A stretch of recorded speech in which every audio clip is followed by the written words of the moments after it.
आज आपण अगदी सोप्या पद्धतीने ह्या अम्ब्रेला फिडिंग कुर्तीची कटिंग आणि स्टिचिंग पाहतोय, तर त्यासाठी व्हिडिओ स्किप न करता संपूर्ण पहा। इथे आपण मेन फॅब्रिक 4 फोल्डमध्ये घेतले।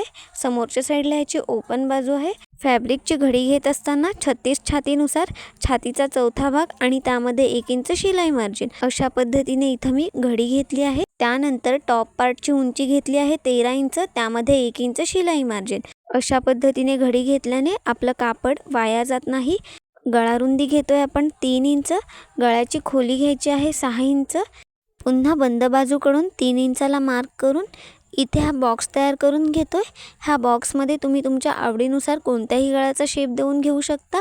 खालच्या साईडने 1.5 इंचाला मार्क करून अर्धा इंच बाहेरच्या साईडला येत इथे आपण पंचकोनी गळ्याचा शेप देऊन घेतोय।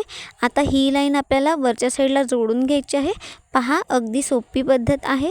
त्यानंतर शोल्डर घेतोय आपण 7 इंच, तिथूनच खाली मुंडा खोली घेतोय 7 इंच। पुन्हा बंद बाजूकडून 7 इंचाला मार्क करून हे तिन्ही पॉइंट आपल्याला जोडून घ्यायचे आहेत। अशा पद्धतीने पॉइंट दिल्याने आपली मुंडा रेषा आणि छाती रेषा अगदी सरळ रेषेत येतात। आता वरच्या साईडला अर्धा इंचाला इथे आपण शोल्डर उतार देतोय। आपला मागील गळा हा बोटनेक आहे, त्याचसोबत ही स्लीवलेस कुर्ती आहे, त्यामुळे शोल्डर उतार द्यायला विसरायचं नाही। आता छातीमध्ये आपण जे 1 इंच शिलाई मार्जिन घेतलं आहे ते इथे मायनस करून घ्या। त्यानंतर खालच्या साईडला कमरेचा चौथा भाग आणि त्यामध्ये 1 इंच शिलाई मार्जिन। आता हे दोन्ही पॉइंट्स इथे आपण जोडून घेतोय। त्यानंतर वरच्या साईडचा अर्धा इंच मार्जिन सोडून इथे आपल्याला मुंडा लाईनचा सेंटर काढून घ्यायचा आहे। पहा, आता खालच्या साईडला 1 इंचाला मार्क करून इथे आपण मागील मुंड्याचा शेप देऊन घेतोय। आपली स्लीवलेस कुर्ती आहे, त्यामुळे इथे आपल्याला पुढील मुंड्याचा शेप नाही द्यायचा आहे। इथे आपल्या कुर्तीच्या टॉप पार्टचं ड्राफ्टिंग झालंय। आता शोल्डर उतारपर्यंत इथे आपण कटिंग करून घेतोय। पहा, त्यानंतर आपल्याला मागील भाग सेपरेट करून घ्यायचा आहे। त्यानंतरच आपल्याला गळ्याचं कटिंग करून घ्यायचं आहे। मागील भाग इथे मी सेपरेट करून घेते। आता आपल्याला पुढील गळ्याचा शेप आहे असा कटिंग करून घ्यायचा आहे। त्यानंतर इथे आपण मागील भाग घेऊयात। गळा रुंदी आहे आपली 3 इंच, गळ्याची खोली घेतोय आपण 4 इंच। त्यानंतर पुन्हा बंद बाजूकडून 3 इंचाला मार्क करून इथे हा बॉक्स तयार करून घेऊयात। त्यामध्ये इथे मी गोल गळ्याचा शेप देऊन घेतला। आता आहे असं आपल्याला कटिंग करून घ्यायचं आहे। इथे आपल्या पुढील आणि मागील दोन्ही भागाचं ड्राफ्टिंग कटिंग झालं। कुर्तीच्या घेरसाठी इथे आपण मेन फॅब्रिक घेतलंय। पहा, डबल फोल्ड आहे, ह्याची रुंदी आहे 17 इंच, म्हणजेच टोटल आपल्याकडे 68 इंच रुंदीचं हे मेन फॅब्रिक आहे। घेरची उंची आहे 23 इंच, त्यामध्ये 1 इंच शिलाई मार्जिन अशी पूर्ण उंची इथे आपण 24 इंच घेतली आहे। आता आपण स्टिचिंग करतोय। इथे मी पुढील गळ्याचा पार्ट घेतला आहे। पहा, इथे आपल्याला गळ्याला पट्टी लावायची आहे। त्यासाठी इथे मी 1.25 इंच रुंदी आणि 20 इंच लांबीची ही मेन फॅब्रिकची पट्टी घेतली आहे। ह्या पट्टीची एक बाजू 1/2 इंच आतल्या साईडला आपल्याला फोल्ड करून घ्यायची आहे। अगदी कडेने इथे आपण शिलाई करून घेतोय। इथे मी पट्टीला जोड देऊन घेतलेला आहे। आपलं जे जोड दिलेलं पट्टीचं कापड असतं ते दोन्ही बाजूला स्प्रेड करून घ्यायचं, तरच आपली पट्टी ही फिनिशिंग सोबत लागते। पहा, इथे आपण एका बाजूला शिलाई करून घेतली। इथे मी गळ्याचा पार्ट घेतलाय। आपण तयार केलेली पट्टी गळ्याच्या वरच्या साईडने अशा पद्धतीने ठेवून त्यावर आपल्याला 1/2 इंच इतपत शिलाई मार्जिन घेत सरळ शिलाई करून घ्यायची आहे। जिथे आपल्या पंचकोनी गळ्याचा शेप आहे तिथपर्यंत शिलाई सरळ करून घ्या। इथे आपल्याला चुणी टाकायची आहे। पहा, आपली पट्टी सरळ आहे। आता पट्टीचं डाव्या बाजूचं कापड 1 इंचाला वरच्या साईडला उचलून इथे आपल्याला चुणी तयार करायची आहे। त्यानंतर तिथपर्यंत सरळ शिलाई करून सुई आतल्या साईडला ठेवून फुटर उचलून कापडाची दिशा बदलून घ्या। पुन्हा आपल्याला दुसऱ्या शेपपर्यंत सरळ शिलाई करून घ्यायची आहे। आता त्याच पद्धतीने इथे आपल्याला सरळ शिलाई करून घ्यायची आहे। पुन्हा आपलं 1 इंच कापड डाव्या साईडला अशा पद्धतीने फोल्ड करून इथे आपल्याला चुणी तयार करून घ्यायची आहे। पहा, इथे मी सरळ शिलाई करून घेते। जिथे आपल्या गळ्याचा शेप आहे तिथे सुई आतल्या साईडला ठेवून मग फुटर उचलून कापडाची दिशा बदलून घ्या। आज आपण कॅनव्हासचा वापर न करता अगदी सोप्या पद्धतीने आणि फिनिशिंग सोबत इथे गळ्याला पट्टी शिलाई करून घेतोय। इथे पाहताय वरच्या साईडने आपण गळ्याला पट्टी शिलाई करून घेतली। आता मागच्या साईडने जिथे आपण गळ्याचे शेप दिले तिथे आपल्याला नॉच देऊन घ्यायचे आहे। कट द्यायला विसरायचं नाही, तेव्हाच आपल्या गळ्याचा शेप हा आहे असा येईल। आता ही पट्टी आपल्याला आतल्या साईडला फोल्ड करत त्यावर आपल्याला दाबटीप देऊन घ्यायची आहे। दाबटीप दिल्याने आपल्या गळ्याचा शेप हा फिटिंगला अगदी परफेक्ट बसतो. त्याचसोबत आपल्या गळ्याला छान फिनिशिंगसुद्धा येते. त्यामुळे अशा पद्धतीने पट्टी जोडत असताना दाबटीप द्यायला विसरायचं नाही. पहा, इथे आपण फिनिशिंगसोबत गळ्याला पट्टी जोडून घेतली. मागच्या साईडला इथे आपल्याला हात शिलाई करायची आहे. ही आपण फिडिंग कुर्ती स्टिचिंग करतोय, तर पुढील भागाला इथे आपल्याला चैन लावून घ्यायची आहे. पहा, इथे मी पुढील भाग मध्यात फोल्ड करून घेतला आहे. अगदी व्यवस्थित आपल्याला फोल्ड करून घ्यायचा आहे. आता आपल्याला शोल्डर पट्टीचा अशा पद्धतीने मध्य काढून घ्यायचा आहे. शोल्डरच्या मध्यात इथं आपल्याला मार्क करून घ्यायचा आहे. आता बंद बाजूकडून इथं आपण 4.5 इंचाला मार्क करून घेतोय. आता शोल्डरच्या मध्यातून इथंपर्यंत आपल्याला सरळ लाईन आखून घ्यायची आहे. पहा, त्यानंतर शोल्डरच्या इथून खालच्या साईडला आपल्याला 6 इंचाला मार्क करून घ्यायचा आहे. पहा, आता वरच्या साईडचं जे अंतर आहे ते इथं मोजून घ्या. झीप लावण्यासाठी इथे आपण कॅनव्हसचा वापर करतोय. इथे मी या कॅनव्हसच्या 2 शीट घेतल्या आहेत. त्याचसोबत इथे मी अस्तर घेतलं आहे. ह्याची रुंदी आहे 2 इंच, उंची आपली 8 इंच आली होती. त्यामध्ये 1 इंच शिलाई मार्जिन. अशा पद्धतीने मी कॅनव्हसची उंची 9 इंच घेतली आहे. अस्तरची रुंदी इथे आपण 3.5 इंच घेतोय. उंची आपल्याला कॅनव्हसपेक्षा थोडी जास्ती घ्यायची आहे. आता अस्तरच्या शीट अशा पद्धतीने ओपन करून घ्या.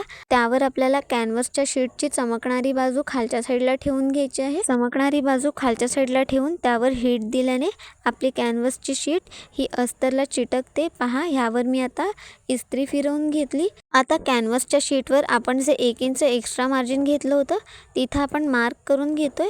त्यानंतर ह्या लाईनचं आपल्याला मध्य काढून घ्यायचं आहे. 2 इंचाची आपण ही पट्टी घेतली होती, तर इथे मी 1 इंचला मार्क करून घेते. आता ह्या दोन्ही रेषा आपल्याला जोडून घ्यायच्या आहेत. आता आपल्या सेंटर लाईनपासून दोन्ही बाजूला आपल्याला 1-1 रेषा इतपत मार्क करून घ्यायचं आहे. म्हणजेच दोघांमधलं अंतर हे 1.5 इंच येतं. पहा, इथे मी दोन्ही बाजूला 1-1 रेषा इतपत मार्क करून घेतलं. आता हे दोन्ही पॉईंट्स आपण जोडून घेतोय. पहा, अगदी सोपी पद्धत आहे. त्यानंतर पट्टीच्या खालच्या साईडला इथे गोलवा शेप देऊन घ्या. आता आपण शिलाई करून घेऊयात. आपल्याला ही कॅनव्हसची शीट झाकून घ्यायची आहे. आपलं अस्तरचं जे बाजूचं कापड आहे ते आतल्या साईडला अशा पद्धतीने फोल्ड करून इथे आपण एकदा बितपत शिलाई मार्जिन घेत शिलाई करून घेतोय. पहा, आता कुर्तीच्या पुढील भागावर जिथे आपण मार्क केलं आहे तिथं आपल्याला ही शीट ठेवून घ्यायची आहे. पहा, आपण जो गोलवा शेप दिला आहे तो आपल्याला शोल्डरच्या बाजूकडे ठेवून घ्यायचा आहे. जिथे आपण लाईन आखली तिथे बरोबर मध्यात अशा पद्धतीने शीट ठेवून त्यावर टाचणी लावून घ्या. म्हणजेच आपली शीट ही हलणार नाही. आता कॅनव्हसच्या शीटवर आपण जे सेंटरला लाईन आखली आहे त्यावर आपल्याला सरळ शिलाई करून घ्यायची आहे. व्यवस्थित पहा, आपल्या कॅनव्हसच्या शीटवरची जी मधली लाईन आहे त्यावर इथं आपण सरळ शिलाई करून घेतोय. त्यानंतर आपल्या बाजूच्या ज्या 2 लाईन आहेत त्यावर आपल्याला शिलाई करून घ्यायची आहे. एका बाजूच्या लाईनकडून इथं मी शिलाई करायला सुरुवात केली आहे. कॅनव्हसच्या शीटवर वरच्या साईडला जिथे आपला गोलवा शेप आहे तिथे सुई आतल्या साईडला ठेवून कापडाची दिशा बदलत व्यवस्थित गोल आकारात शिलाई करून घ्या. पहा, इथं मी अगदी व्यवस्थित सुई आतल्या साईडला ठेवत मगच फुटर उचलून कापडाची दिशा बदलून घेते. त्यानंतर पुन्हा आपल्याला सरळ शिलाई करून घ्यायची आहे.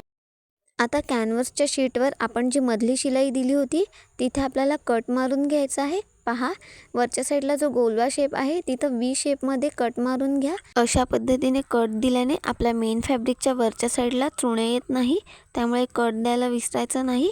आता ही पट्टी आपण आतल्या साईडला फोल्ड करून घेतोय. इथे पाहताय अगदी सोप्या पद्धतीने आणि फिनिशिंगसोबत कॅनव्हसची शीट आपण आतल्या साईडला पलटवून घेतली. आता ह्यावर आपण झीप लावून घेतोय. झीप लावण्यापूर्वी ती खोलून पहा. आता झीपची बंद बाजू आहे ती आपल्याला शोल्डरच्या बाजूला ठेवायची आहे. पाहताय, आपण आतल्या साईडने बरोबर मध्यात इथे झीप ठेवून घेतोय. तिथे आपल्याला टाचणी लावून घ्यायची आहे. म्हणजे शिलाई करते वेळेस आपलं कापड हलणार नाही. पहा, इथं आपण टाचणी लावून घेतली. आता झीपच्या बंद बाजूकडून व्हिडिओमध्ये पाहताय त्या पद्धतीने इथं आपल्याला झीप आणि कापड घट्ट पकडून अशा पद्धतीने मोजून घ्यायचं आहे. जिथे आपली झीप आणि कापड एकत्र येत आहे तिथं मार्क करून घ्या. इथे तुम्ही टाचणी लावून घेतली तरी सुद्धा चालेल. आता आपण झीप शिलाई करून घेतो. इथे आपण झीपच्या वरच्या साईडवर मेन फॅब्रिक अगदी जवळ ठेवून कडेने इथं आपल्याला शिलाई करून घ्यायची आहे. इथे पाहताय आपली झीप आणि कापड ह्यामध्ये कोणतंही अंतर नाहीये. कापड आणि झीप हलक्या हाताने खेचत इथं आपल्याला शिलाई करून घ्यायची आहे. इथे आपण सिंगल फुटरचा वापर न करता झीप लावतोय, त्यामुळे आपल्याला ॲडजस्ट करत झीप लावायची आहे. आपली अर्ध्यात शिलाई झाली की फुटर उचलून झीप बंद करून घ्या, म्हणजेच आपल्याला शिलाई करायला सोपं जाईल. पुन्हा त्याच पद्धतीने आपल्याला झीप आणि कापडावर शिलाई करून घ्यायची आहे. आता जिथं आपला गोलवा शेप आहे तिथंपर्यंत सरळ शिलाई करून घ्या. गोल शेपवर शिलाई करत असताना फुटर आतल्या साईडला ठेवून मग कापडाची दिशा बदलून घ्या. त्यानंतरच इथं आपल्याला शिलाई करून घ्यायची आहे, तरच आपल्या कुर्तीला परफेक्ट फिनिशिंग येईल. झीप लावते वेळेस नेहमी लहान शिलाई घ्यायची, कारण इथं आपण सिंगल शिलाई करत असतो. झीप लावताना घाई न करता सावकाशपणे झीप लावून घ्यायची, तरच आपल्या कुर्तीला छान फिनिशिंग येईल. अर्ध्यात शिलाई झाली की पुन्हा आपल्याला फुटर उचलून इथे झीप ओपन करून घ्यायची आहे. त्यानंतर त्याच पद्धतीने इथं आपल्याला खालच्या साईडला शिलाई करून घ्यायची आहे. इथे पाहताय सिंगल दाबचा वापर न करता आपण शिलाईच्या दाबवरच अगदी सोप्या पद्धतीने आणि फिनिशिंगसोबत कुर्तीला झीप लावून घेतली. कुर्तीसाठी झीप वापरत असताना चांगल्या क्वालिटीची वापरा, जेणेकरून ती खराब होणार नाही. आता ह्याच पद्धतीने आपण कुर्तीच्या दुसऱ्या बाजूला सुद्धा झीप शिलाई करून घेणार आहोत. पहा किती छान फिनिशिंग आली आहे. इथे आपण कुर्तीच्या टॉप पार्टला दोन्ही बाजूला झीप लावून घेतली.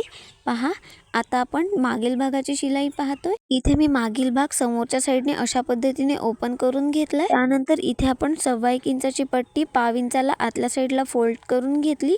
शोल्डरच्या बाजूने पाव इंच इतपत शिलाई मार्जिन घेत इथं आपण गळ्याला ही पट्टी शिलाई करून घेतोय. जिथं आपल्या गळ्याचा गोल शेप आहे तिथे आपण चुण्या देऊन घेतोय. पहा अशा पद्धतीने चुण्या दिल्याने आपल्या गळ्याचा शेप हा बदलत नाही. गळ्याला पट्टी जोडत असताना पट्टी न खेचता कापड हलक्या हाताने खेचून इथं आपला गोलवा शेप आहे तिथं आपण चुण्या देऊन घेतोय. इथे आपण वरच्या साईडने गळ्याला पट्टी शिलाई करून घेतली. आता ही पट्टी आपल्याला आतल्या साईडला फोल्ड करायची आहे. यावर आपण दाबटीप देऊन घेतोय. गळ्याला चुन्या दिल्यामुळे आपल्या गळ्याचा शेप हा बदलत नाही आहे, असा परफेक्ट फिनिशिंग सोबत तयार होतो. त्यामुळे गोल गळ्याला पट्टी जोडत असताना नेहमी चुन्या देऊन घ्यायच्या. पहा इथं आपण अगदी फिनिशिंग सोबत मागील भागाला पट्टी जोडून घेतली. आता जी आपली मागची साईड आहे तिथं आपण हात शिलाई करून घेणार आहोत. आता आपण शोल्डर जोडून घेतोय. पुढील भाग मी अशा पद्धतीने समोरच्या साईडने ठेवून घेतला. त्यावर आपल्याला मागील भागाची समोरील बाजू ठेवायची आहे. आपल्या टॉप पार्टच्या दोन्ही बाहेरील बाजू ह्या एकमेकावर आहेत. आता वरच्या साईडला एकदा बितपत शिलाई मार्जिन घेत इथं आपण शोल्डर जोडून घेतोय. शोल्डर जोडते वेळेस इथं आपल्याला डबल शिलाई करून घ्यायची आहे. त्याचसोबत दोन्ही बाजूला शोल्डर लॉक करून घ्या. पहा इथं आपण शोल्डर शिलाई करून घेतले. आता वरच्या साईडला इथे आपण बिडिंगची शिलाई करून घेतोय, म्हणजेच आपल्या शोल्डरचे धागे हे बाहेरच्या साईडला येणार नाही. पहा इथं आपण ह्याच पद्धतीने दुसऱ्या बाजूचे शोल्डरसुद्धा शिलाई करून घेतले. आता आपण कुर्तीचा घेर जोडून घेऊयात. पहा इथं मी पुढील भाग घेतला आहे. त्यावर आपल्याला घेरचं कापड आतल्या साईडने ठेवून घ्यायचं आहे. आपल्या दोन्ही कापडाच्या बाहेरील बाजू ह्या एकमेकावर आहेत. आता 1 इंच आपण जे शिलाई मार्जिन घेतलं होतं तिथंपर्यंत सरळ शिलाई करून घ्या. त्यानंतर इथं आपल्याला अर्धा इंचाच्या प्लेट्स तयार करून घ्यायच्या आहेत. तयार करत असताना जितकं तुमचं कापड मोठं असेल त्यानुसार इथं तुम्ही प्लेट्सची साईज कमी जास्ती करू शकता. त्याचसोबत प्लेट शिलाई करत असताना आपल्या सगळ्या प्लेट्स ह्या एका साईजच्या येतील ह्याची काळजी घ्या. अगदी व्यवस्थित इथं आपल्याला एका साईजच्या सगळ्या प्लेट्स तयार करून घ्यायच्या आहेत. आपल्या चॅनलवर शॉर्ट कुर्ती, फॅन्सी टॉप आणि साडीपासून कुर्ती, वन पीस कसे शिलाई करायचे त्याचे सुद्धा व्हिडिओज आहेत, ते सुद्धा नक्की पहा. आणि हो, जर तुम्ही आपल्या चॅनलवर नवीन असाल तर चॅनलला लाईक करा, शेअर करा आणि सबस्क्राईब करा. इथे पाहताय आपण संपूर्ण कापड ॲडजस्ट करत अगदी समान इथे प्लेट्स तयार करून घेतल्या. कमरेच्या भागाकडे आपण जे 1 इंच शिलाई मार्जिन घेतलंय तिथंपर्यंत आपल्याला प्लेट्स तयार करून पुढे आपल्याला सरळ शिलाई करून घ्यायची आहे. तर त्यावर पुन्हा आपण डबल शिलाई करून घेतोय. जिथे आपण कुर्तीच्या समोरील भागावर चैन लावून घेतली आहे तिथं आपल्याला डबल शिलाई करून घ्यायची आहे, म्हणजेच आपली चैन ही उसवणार नाही. आता ह्याच पद्धतीने आपण मागील भागाला सुद्धा घेर जोडून घेणार आहोत. इथे पाहताय आपल्या सगळ्या प्लेट्स ह्या एक समान आल्या आहेत. आता आपण शोल्डरची शिलाई करून घेतोय. शोल्डर आपल्याला आतल्या साईडला पाव इंचाला डबल फोल्ड करून घ्यायचे आहेत. पहा अशा पद्धतीने, आणि त्यावर आपण अगदी कडेने इथं शिलाई करून घेतोय. अशा पद्धतीने शोल्डर फोल्ड केल्याने इथं आपल्याला एक्स्ट्रा पट्टी लावण्याची गरज लागत नाही. त्याचसोबत आपल्या आर्महोल राऊंडला छान फिनिशिंग येते. इथे आपण फक्त 1.25 मीटर कापडाचा वापर करून ही छानशी कुर्ती तयार करतोय. पहा आता ह्याच पद्धतीने आपल्याला दुसऱ्या बाजूचे शोल्डरसुद्धा पाव इंचाला आतल्या साईडला डबल फोल्ड करून त्यावर आपल्याला शिलाई करून घ्यायची आहे। इथे मी दोन्ही बाजूचे शोल्डर पाव इंचाला आतल्या साईडला फोल्ड करून घेतले। पहा आता आपण मार्जिन शिलाई करतोय। आपला पुढील आणि मागील दोन्ही भाग इथे आतल्या साईडने एकमेकावर ठेवत इथे आपल्याला एकदा बिटपट शिलाई मार्जिन घेत अगदी कडेने इथे आपल्याला शिलाई करून घ्यायची आहे। आपल्या कुर्तीच्या बाहेरील बाजू ह्या एकमेकावर आहेत आणि आतील बाजूकडून इथे आपण मार्जिन शिलाई करून घेतोय। पहा शेवटी शिलाई आपल्याला लॉक करून घ्यायची आहे। त्याच पद्धतीने आपण कुर्तीच्या दुसऱ्या साईडला सुद्धा दोन्ही पार्ट आतील बाजूकडून एकमेकावर ठेवून इथे एकदा बिटपट शिलाई मार्जिन घेत अगदी कडेने इथे शिलाई करून घेतोय। आपली मार्जिन शिलाई झाली की तुम्ही तुमच्या साईजनुसार हा टॉप अल्टर करून घ्या। त्यानंतर आपला बॉटमचा जो घेर आहे तो इथे आपल्याला अर्धा इंचाला डबल फोल्ड करून त्यावर आपल्याला शिलाई करून घ्यायची आहे।